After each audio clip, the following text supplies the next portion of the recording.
So you've probably heard that your local players, the really good players at your local club, talk about covering the golf ball. You maybe heard PGA Tour players talk about covering the golf ball.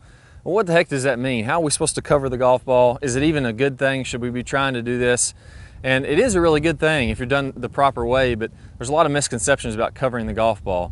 I'm going to go over the 2 moves that talk about how to properly cover the golf ball so you can get a lot of compression on there. So let's go ahead and get started. If you want to start hitting it more solid today, this is going to be a great video for you. All right, so covering the golf ball comes down into 2 motions. So number 1, we're actually going to have our chest and our body work down into the golf ball. If you tend to stand up, so typically a lot of players that I see, when they're, let's look from down the line here, set up a ball so it's a little more realistic. As I start to come into the downswing, my hips are going to move forward, and then I'm going to stand up out of my posture, and then from there I'm going to flip the club. So it's going to look something kind of like that as I'm swinging down. So my hips are moving forward, I'm standing back away from the ball. When that happens, I'm going to have to flip the club to be able to reach the golf ball. So as my hips go here, they go toward the golf ball, toward the camera, then I'm going to have to flip to be able to reach down at that golf ball. So I'm going to lose some lag, I'm going to lose some forward shaft lean.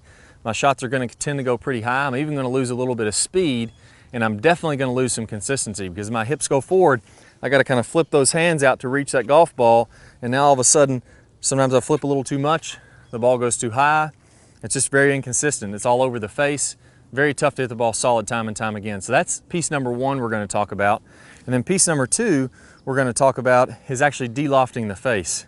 So if you can imagine my hand is the loft on the club, I'm actually going to de-loft and get some forward shaft lean and impact to feel like my club face, or the loft on my club, is covering down over top of the ball. It's going to feel like if this is the golf ball and here's the loft on my face, I'm going to turn that all the way down to where it feels, the sensation is that I'm covering the top of the ball with my club. Not really going to happen. We are de-lofting, or PGA Tour players are de-lofting the club about 30%. So if you have a pitching wedge, 45 degrees aloft roughly on the pitching wedge, they're going to take about 1/3 of that off. So about 30 degrees aloft, so 15 degrees of forward shaft lean, 30 degrees aloft on the face when they actually hit the golf ball. So that's that sensation of covering the golf ball. So let's start with number 1. We talked about that early extension. Very common. I bet I see probably, I would say at least half the people, if not more than that, maybe 3/4 of the people, if I had to guess, are getting those hips to come toward the ball a little bit too early. So what we're going to feel like here is, as we start our downswing, if we're going to cover this golf ball, I need to feel like my legs kind of squat a little bit, and I'm definitely going to feel like my chest kind of works down toward the golf ball. So as I start my downswing, my chest is working down. My shirt buttons feel like they're moving down closer to the golf ball. My hips are going to feel like they're kind of going back that way. So if I go squat down, you'll hear some people talk about the Sam Snead squat or the Tiger squat. Well, that's all they're doing. They're just doing this to an extreme amount. As they start their downswing, they're letting those knees kind of separate a little bit, and their chest is working down toward the ball. I'm going to feel like if somebody had my left hip here, they'd be pushing it back, and I'm starting to clear my hip out of the way so I can stay down and into my posture. As I continue down and come onto the release, I'm actually going to stay in my posture. So if here's my shoulders on the backswing, as I come into the downswing, again, my chest feels like it's down toward the ball, and as I come through, I'm staying in my posture. My hips are moving back that way, feeling like I'm pushing this way with my left hip to clear it out of the way, and now I'm in my posture. I can really cover that golf ball. The opposite of that would be is if I go to the top of the backswing and then I stand up, and all of a sudden my shoulders are level, my hips are moving to the ball too early. So what you want to do to feel this, let's actually show this from a couple different angles. And as I very first start down, what I'm going to feel like is I get a good turn to the top. As soon as I start down, I'm going to let my hips start to come back. My chest feels like it's working down toward the ground. And then as I'm coming to contact or getting closer to contact, that's when I'm going to extend up. So that extension, when I talked about getting those hips to move forward, that should happen in the golf swing. We should be doing that, but it's not happening until we're coming through the golf ball. If you're losing compression, you're starting that as soon as you start down. So let me go ahead and show you this from a few different angles. As I start down, I get into my max lag position. This is what we talk about in the top speed golf system. We're gonna get a ton of lag at this halfway down position. We're really loaded up with some power. Again, there's a flex between my upper leg, the bone in my upper leg, and my torso. That's gonna allow me to feel like I'm covering the golf ball. As I get past that, now I've got in this max lag position. This is what we also talk about the move in the top speed golf system, really shallowing that club out. I'm in a powerful position here. As I come on through the ball now and go to the straight line release, that's when I'm going to lose this angle. So as I let that club whip on through contact, now my leg is straightening out with my torso. It's not happening till the second part of the swing though. So I'm getting tons of lag, tons of power, and then from there, now I'm going to extend out coming through the shot, and I've lost this angle. So if you have early extension, if you're not covering the golf ball, if you're losing this, as soon as you start down, so you go to the top of the swing, as soon as you start down, you're automatically moving those hips toward the ball. What we want to do is, as we start down, we're going to move those, clear those out of the way. Again, my left hip is getting pushed back this way. So I'm already way down here. Then I'm going to release those hips, and then I'm going to let those hips fire to what we call the straight line release. That's going to allow me to get a lot of lag and then get those to fire in front of the golf ball. So it's not the move that you're doing is wrong. It's not that we don't ever want these hips to extend. We just want that to be happening much later in the swing. So that's going to give me the sensation that I can still cover this golf ball because I'm not extending until after or coming through the ball. Now, the last piece with that, if you really want to cover the golf ball, this is crucial. Even after I'm extending, I got to keep my shoulders in posture.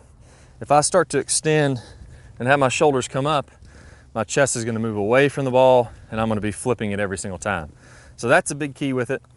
And then, so that's the first piece of it, get my body working correctly to cover the golf ball. The second piece here is I'm going to go ahead and I'm going to hit some shots, and I got to make sure that I feel like I'm taking all the loft off this face. So again, I feel like I'm de-lofting this club where I'm hitting like this on top of the golf ball. Not really happening, but that's the sensation of covering it. The way I'm going to do that is what we talk about in the move. Very, very critical to get that lag and to have this left wrist be nice and flat, this club to be shallow. So I don't want to be here. I want to be shallowing out this club, and then I can feel like I come in and compress the golf ball and get on top of it. So when I put those together, what I want you to do for your practice drills, your swings here, I want you to pause halfway down. I'm going to check to feel like my chest feels like it's covering the golf ball, and I'm going to check to make sure my left wrist is flat. I got a ton of lag from here. And then as you're coming through your practice swing, this slow motion rep, again, through impact, tons of forward shaft lean, feel like I'm down on top of the ball, and then I'm going to pause in my straight line release, just like we go over in the top speed golf system. I'm going to make sure when I'm in my straight line release that I have kept my shoulders in their posture. I don't want to be like this. I got to keep those shoulders in their posture.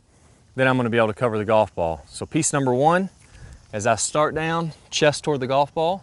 Piece number two, as I come through contact, I got to have my left wrist bowed. I'm going to really feel like I'm covering that ball with the face of the club. And then piece number three, as I come to the straight line release, I'm staying in the posture with my shoulders. If I can put those three pieces together, I can really compress this golf ball and feel like I'm covering on top of it and get a lot of speed and power. Let's try it out. There we go, guys. Try those things out. You're going to cover the golf ball. You're going to hit it more and more solid every day. Good luck. All right, so I hope y'all really enjoyed this video. If you did, I got an awesome bonus for you. Now, one of the most important things we can do in golf, and let's face it, we all want to crank the ball. We want to hit it hard with a lot of power. That's probably the number one thing to improving your golf game that I found. And the best thing to do to improve your speed, your power, is to get a lot more lag in the downswing. So I got a great bonus for you. One of the number one mistakes that I see people make that is really killing their lag. I'm going to play a preview of that video. If you want to watch the full thing, all you have to do, if you're on a desktop device, you're on a computer, go ahead and click the link that pops up on your screen. That'll get you instant access to that full video, plus 5 bonus videos from our top speed golf system. It's going to walk you through the entire system. And then if you're on a mobile device, a tablet, you're going to go ahead and click on the iCard that's somewhere on the screen right now. Go ahead and click that iCard, click that link. It's going to get you instant access, and I'll see you all in the lag video. Hi guys, and welcome back. I'm Clay Ballard, and in today's video we're going to talk about one of the absolute worst drills for creating lag. It's a very common drill that I see.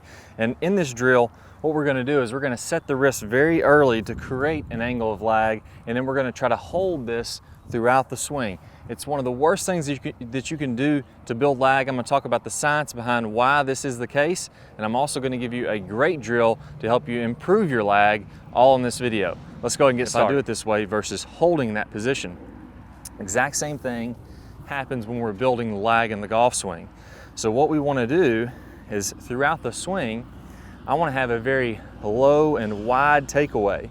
So I'm not going to set my wrist early at all. If you look at a lot of the top players, you look at Adam Scott, very wide takeaway, not very much wrist set at all. You look at Rory McIlroy, you look at Tiger Woods, all these players are using a wide takeaway and not getting very much wrist set, so that later in the swing, as we start down, we can increase this wrist set, and we're really only going to max out this angle of lag for a split second in the downswing. Okay, so a 3-step drill here. Now, as we get started with this, I want to remind you that the fulcrum in this golf club for getting a massive amount of lag is right at the end of the golf club. This is where I want my hinge point to be.